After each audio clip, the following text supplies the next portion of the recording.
fill the classroom. As the desks filled up, kids kept coming, and it got to the point where 10 or 12 students were standing in the front and the back of the room.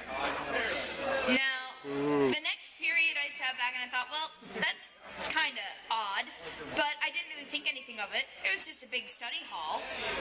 Then, of course, we had English, the core class. There are 30 students in my English class.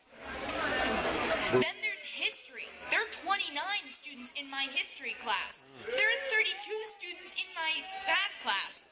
There are 32 students in my psychology class, and there are only 31 desks. One kid has to sit at a swivel chair behind the teacher's desk. She can't get to her notes. The average and most healthy number of students to a class is 20.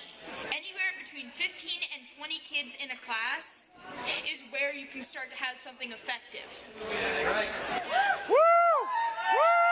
My school serves nearly double that in a day.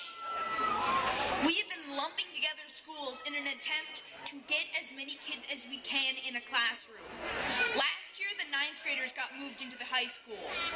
I was a freshman last year. It was confusing. Typically, we're in the middle school, but there weren't enough teachers. Fact of the matter is, I've known that they've been cutting from things for a while.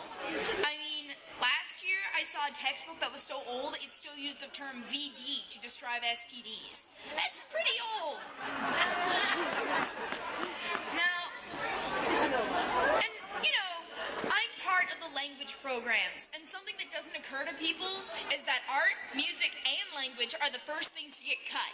I've been in Japanese for 3 years, and Japanese isn't the biggest language. I'd like to go into the AP system next year because my grades in that class are pretty good. There are typically 4 kids in the AP Japanese class. I don't want that to get cut. I can't afford for that to get cut. That's my future. I want Tom Corbett to sit back and think that the school where he sent his children is suffering.